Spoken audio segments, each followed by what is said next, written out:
कुंदनबाग हैदराबाद का एक ऐसा रहस्यमयी इलाका है जो अपने भूतिया किस्सों के लिए मशहूर है। इस इलाके में एक घर ऐसा है जिसकी कहानी ने इसे खौफ का प्रतीक बना दिया है। यहाँ के स्थानीय लोगों का मानना है कि इस घर में कई अजीबोगरीब घटनाएं होती हैं और ये घर एक परिवार की भटकती आत्माओं का ठिकाना बन गया है। कहानी की शुरुआत ये कहानी हैदराबाद के एक बेहद अमीर इलाके कुंदनबाग की है, जहाँ एक 2 मंजिला बंगला है जिसे भूतिया घर के नाम से जाना जाता है। कहा जाता है कि कई साल पहले इस घर में एक महिला अपने 2 बच्चों के साथ रहती थी।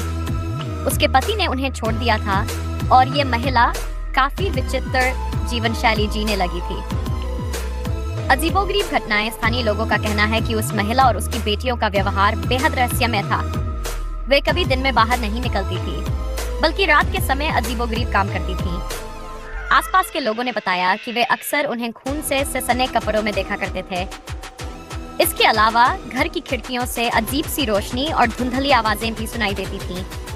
लोग कहते थे कि रात में वे तीनों औरतें घर की बालकनी में खड़ी होकर मोमबत्तियां जलाती थी और अजीब सी हरकतें करती थीं। पुलिस की जांच और रहस्योद्घाटन एक रात एक स्थानीय व्यक्ति ने देखा कि घर से एक बहुत तेज बदबू आ रही है और वहां कुछ गड़बड़ है। उसने पुलिस को इसकी सूचना दी। पुलिस जब वहां पहुंची तो उसने दरवाजा तोड़ा और अंदर का नजारा देखकर चौंक गई। उन्हें उस महिला और उसकी दोनों बेटियों की लाशें मिली जो कई महीनों से सड़-गल रही थी। पोस्टमार्टम रिपोर्ट के अनुसार उनकी मौत लगभग 7 महीने पहले ही हो चुकी थी। यह खबर पूरे इलाके में फैल गई और लोगों के बीच डर का माहौल बन गया। लोग सोच में पड़ गए कि अगर वे 7 महीने पहले मर चुकी थी तो जो लोग उन्हें रोज रात को घर में चलते फिर देखते थे वे कौन थे? क्या ये उनकी आत्माएं थी जो भटक रही थी? आज भी कुंदनबाग का वह घर खाली पड़ा है और लोग वहां जाने से कतराते हैं। इस घर को लेकर कई तरह की अफवाहें और कहानियां चल पड़ी हैं। कई लोग कहते हैं कि उन्होंने वहां रात के समय चीखने चिल्लाने की आवाजें सुनी हैं।